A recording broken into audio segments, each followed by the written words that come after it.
Hey you guys, so today is December 30th and I'm popping on to tell you about some of my favorite books that I read in 2024 and then some of my least favorite books that I read in 2024. It ended up being a 5 and 5, not necessarily on purpose. I just feel like that's kind of what felt natural to me as I was going through my 5 stars and then my lower starred ratings. I would say I had a really great reading year. I only have to finish one more book to hit my 69 books for the year, which was my Goodreads and Storygraph reading goal. I will not be hitting my 24 books for 2024 because the last book that I have to read for that list is over 600 pages long. It's The Bee Sting by Paul Murray.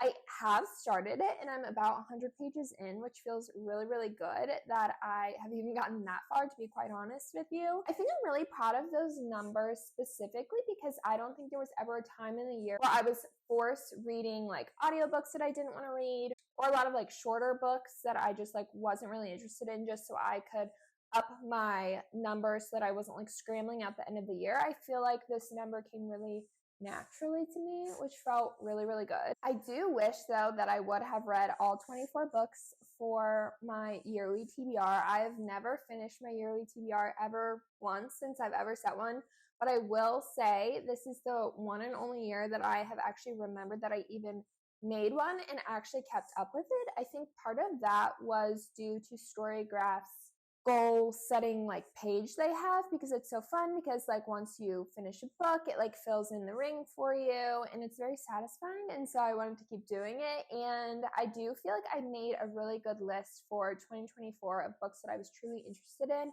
instead of just like books that I owned or books that I was like hearing about all over the internet. So one downside to actually finishing that TBR for me, I think this year, was that I feel like a lot of the themes in all of the books or most of the books ended up being very, very similar. And I assume it's because I sat down to make my list at one point in time.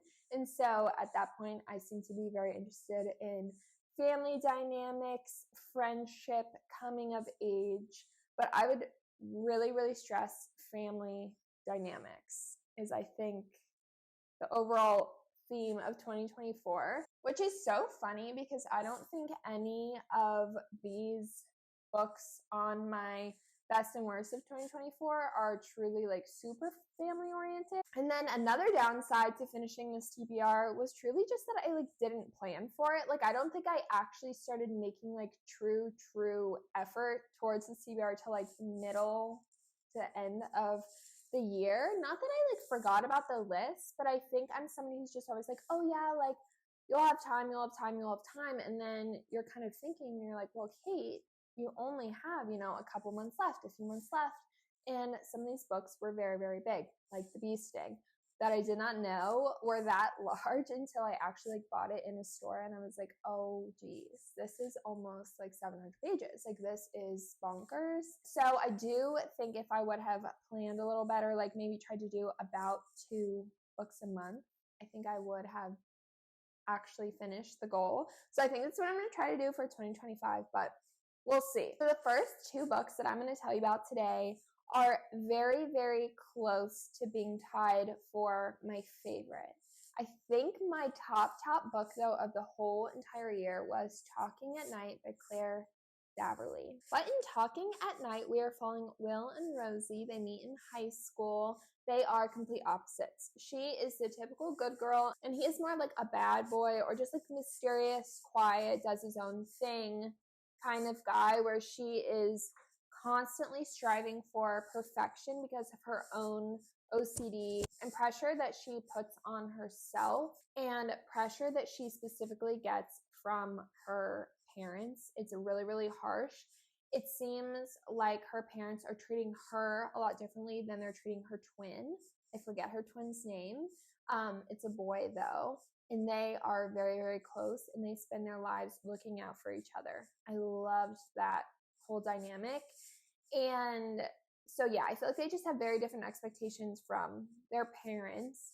And Will ends up tutoring Rosie's brother. And so they get even closer through that. And basically, something really traumatizing happens to them while still being very, very young and in high school. And then as they grow older, they just fall in and out of each other's lives again and again and again and again. Through big life changes, there's always a reason why they're both kind of like calling back to each other. No matter how much time passes, I feel like there's always a reason or a thing that brings them back together. The amount of freaking times I sobbed while reading this book, like it was just perfection. It was beautiful. It was perfection, and it was just like the best. Like I already want to reread it. Like it was perfect. I couldn't have asked for a better book this year, and I'm so happy I picked it up. I highly, highly, highly recommend. Please look up any sort of like trigger warnings, because like I said, something really traumatizing happens to them while they're younger, but it was so good. It was so, so, so good. The next book I'm going to tell you about was called The Rachel Incident by Caroline O'Donoghue. These two books were very, very close to being tied, but there's something about just sobbing multiple times throughout a book that just like really makes it that much more memorable. But The Rachel Incident, perfection. So in The Rachel Incident, we're following Rachel and her best friend James. They meet at a bookstore they're working at, and they bond really, really quickly. They become very ingrained in each other's lives and very obsessed with each other, and they end up falling in love with the same man after she professes her crush to James, and they create this grand plan. You know, like what happens after that.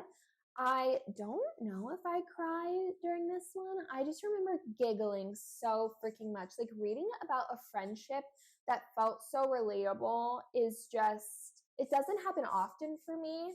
I think they just had a true, true connection. And those are always the kind of friendships that I feel like I've had in my life. I've always been somebody who errs on the side of less friends, but more meaningful friendships. And you can tell that Rachel and James really have that. Like the amount of times that they're sobbing together and then they're laughing because they're crying. And it just all felt so familiar and safe and so, so good and comforting. It was just a beautiful story. And like I said, very, very funny, and just, I don't know how to explain, just like a warm hug of like friendship. Like it was just so freaking good. The third book on my favorite books of 2024 is called Perfume and Pain by Anna Dorn. I don't think I had many expectations for this story going into it, but I am so freaking happy I picked it up. It was so chaotic and funny. It was giving millennial LA, like 2018, 2019, like very, very internet.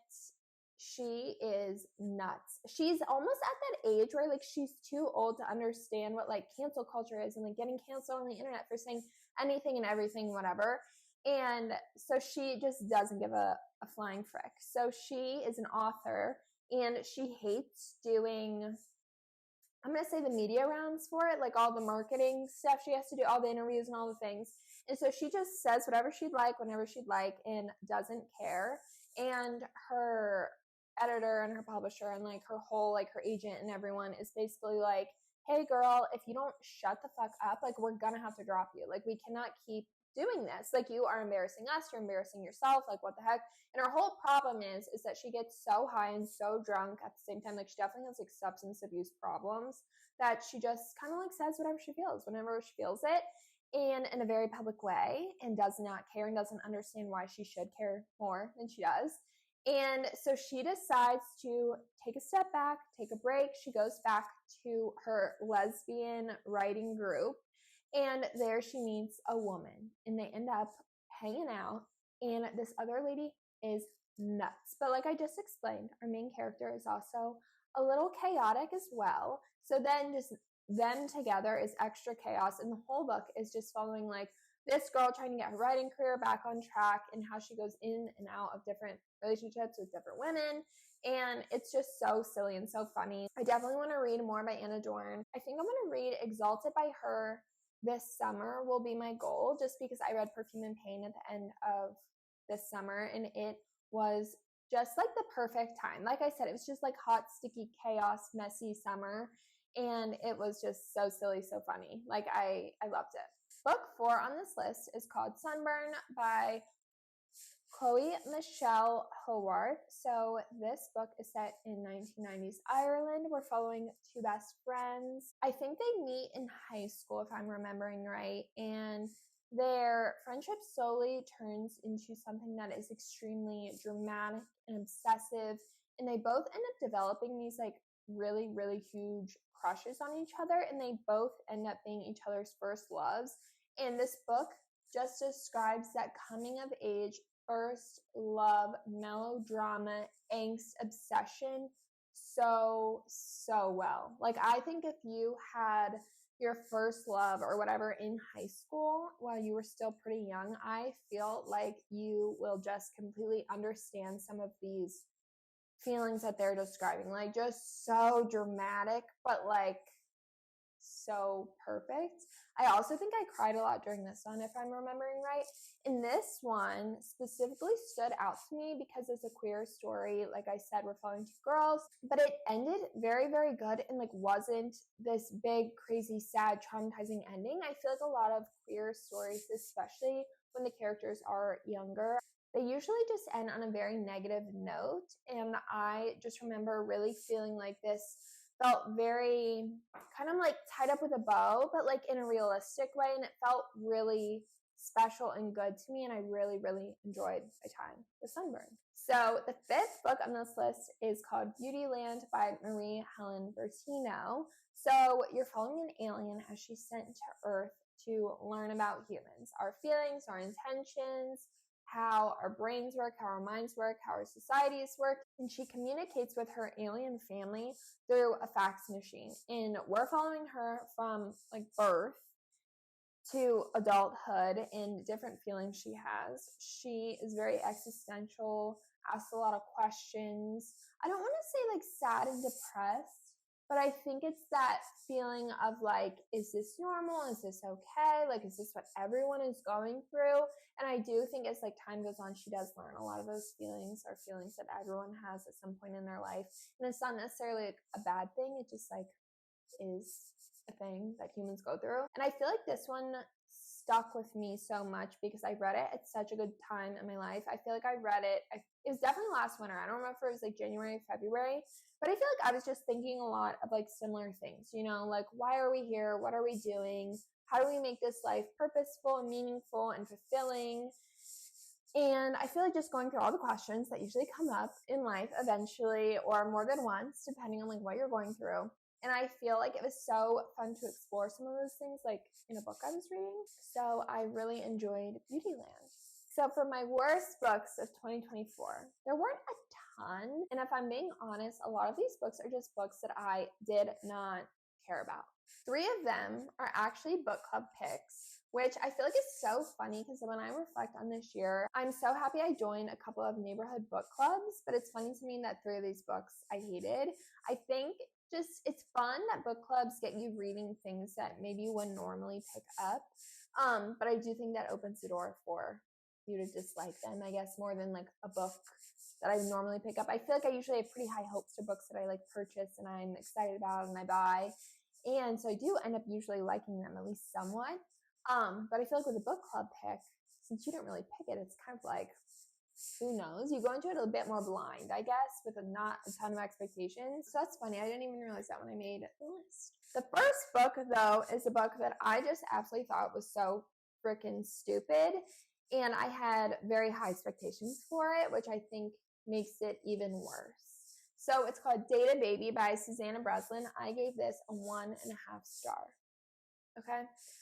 This was on my yearly TBR. I was so excited because it was marketed to us as a memoir following Susanna as she grows up participating in a clinical research study that her parents put her in as a baby. And it's a longitudinal study, which means it just follows her like lifelong, even though I think it stopped when she was like past 30 or something like that. And it's really sold that it's going to go into like how she felt growing up being part of this study, how she feels like as an adult being part of this study. And I just don't think it really explored those feelings like whatsoever. And I can't lie to you, some of her thoughts and feelings felt very, very, just very, very ridiculous and dramatic.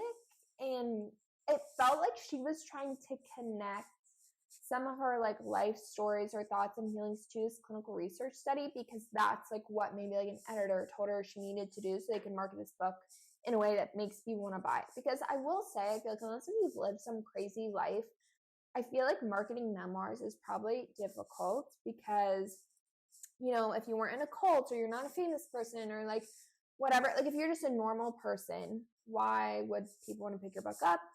And so it really felt like somebody was forcing her to make these connections that didn't feel real. It felt like they were very forced to basically be able to market this book. Oh, clinical research study, like this is so crazy that my parents did this to me. And like that was 5% of the book, and the rest was just her life. And it was not good. It was not good. And I'm not trying to be rude about like her life story. I love a memoir. I love hearing about people's everyday life, crazy things, sad things, happy things, all the things about people's lives. I love a memoir. But this one just like didn't do it for me. And I really think it was because of the expectations I put on the book because of marketing. Not that this was necessarily a bad memoir. I think you should just go into it a bit more like, oh, it's a memoir, not a memoir about a girl who was in a clinical research study growing up and like everything I just said. You know what I mean? So it was just very disappointing. And I think that's why it ended up on this list. The second book is called Case Histories by Kate Atkinson. I gave this one a 2-star. This was read for a book club. I feel like I had high expectations for this book. It seemed like right up my alley. It was giving Tana French when I was reading on the reviews and the synopsis. I was like, hell yes, like a European investigative, like procedural type story. Oh no. It was weird. It was dramatic. The main character, horrible. The family is following, horrible, annoying, stupid, creepy, and weird, and just like not it. It was not doing nothing for anyone. Like, I don't think anyone in my book club liked it, which made me feel better because at first I was like, my husband like so hardcore. I think it was my second book club meeting I went to, so I didn't want to go in and kind of like trash this book. So I was gonna be politely like, oh yeah, I just didn't really like it. Like, I don't know, so weird. And once people started talking, I was like, yeah, this book, horrible. And so it was so fun to get to like connect with people in that kind of way. So yeah, don't recommend if you're looking for a European investigative procedural type detective story. Tana French all the way. I feel like I talk about her in every video I ever make, and she's one of my favorite authors ever, and she just does it so much better than everyone else. That's all I've got to say about Miss Tana. So yeah, no to Case Histories. My camera stopped, so I'm sorry if the background and everything looks a little different. So the third book on this list is The Starless Sea by Erin Morgenstern. I gave this a 2.25 star. It was doing a whole lot of nothing for me. I will preface this by saying fantasy isn't something I pick up a ton of, and when I do, I don't love a lot of them. I usually don't hate them, they just don't usually like make a huge impact on me.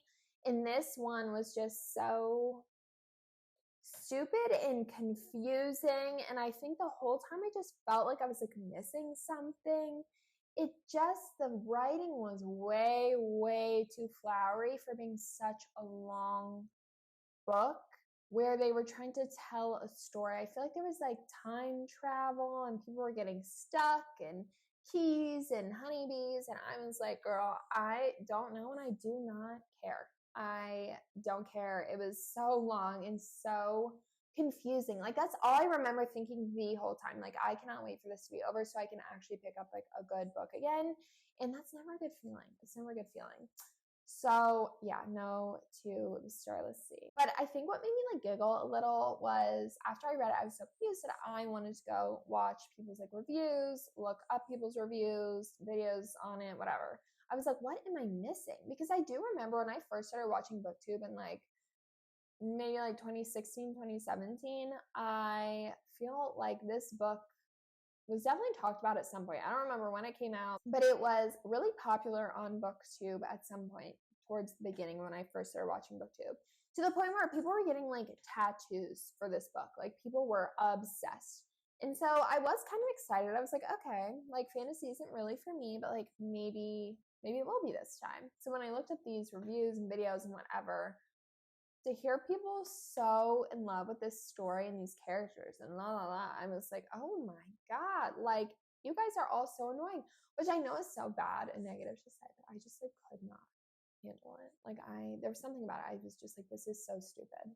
So yeah, the Starless Sea is a no for me. The fourth book on this list makes me feel just like a fraudulent fan of Miss Melissa Broder. I thought I loved her. I thought she was going to be a top author of mine for forever after reading Milkfed. I loved Milkfed like so much. I feel like it was one of my first dips into lit fic that I actually was like, whoa, this is what reading can be. This is what a story can be. And I loved it. And then I read The Pisces by her a couple years ago or some last year, 2 years ago. And it was fine. Like I liked it a lot, but it wasn't like a milk fed. It didn't give the same feelings. And then Death Valley, hated. I ended up giving it a 2.25 star. Again, our main character, so obnoxious, dude. So her dad is like in the hospital. I forget why. I feel like he's like in a coma or something. She decides to peace out, go to the desert and get high as hell and like reflect and walk. And then she gets like lost in the desert and starts talking to cactuses. And like, I was just like, girl, I don't know and I don't care. And it was just not for me. And it's really making me nervous that she keeps writing the same kind of like freaky stories and they're just getting worse and worse to me in my mind, because I wonder if it's one of those things that like you've read it once and it's perfection and then it's almost like a repeat of the same thing, but clearly not, because I loved Milkfed. But like if she keeps doing the same ish type of thing but worse than maybe like what I originally thought, I feel like it's going downhill for me, because I also read So Sad today, which is her nonfiction. I don't know I think it's like essays or like, I think it's essays is what it is. Loved it. And so I'm just really confused. I don't know. It made me really sad that I was like, what the fuck is this? Like I did not expect that at all. I really didn't. I love the way she can describe human feelings and human emotions. I do think sometimes though the way she goes about it with the like mermaids and the cactuses and whatever, I'm like, okay girl, like I think that's where she like loses me a little, which it might just be like a preference thing. Like it's not necessarily like sci-fi or like fantasy or anything, but it's like maybe a little speculative fiction. Like it's just giving like weird, and not in a way that I'm like, oh, this is so weird and like interesting. It's like, what is this? Like this is so, it's almost like not strange enough to like make me invested, if that makes any sense. It's just like strange.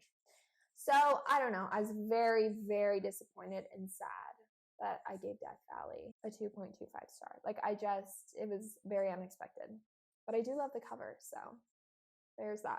So the fifth book on this list is Spinning Silver by Naomi Novik. I gave it a 2.25 star. I read this one for book club as well. It's a fantasy. I finished it in December.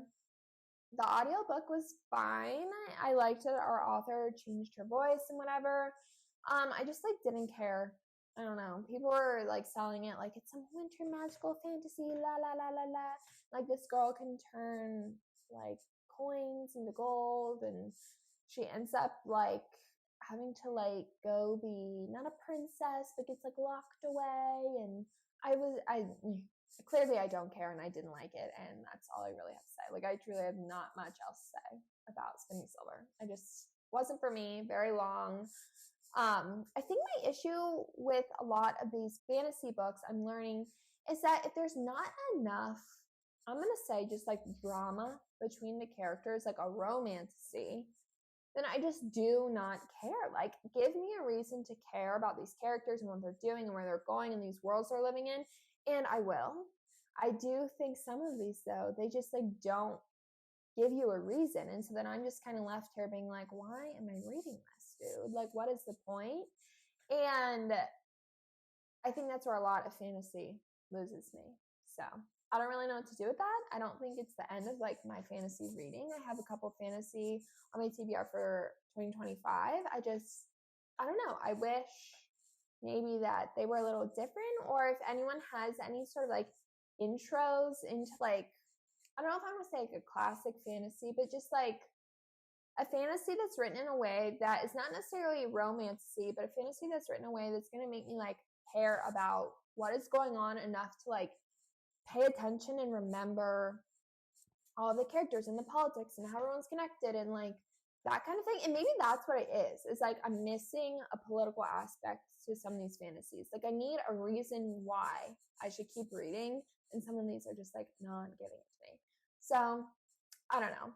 So overall, I would say I had a really great reading year in 2024. I can't wait to hopefully keep it up in 2025. Thank you all so much for watching, and I'll see you in the next one. Bye, guys.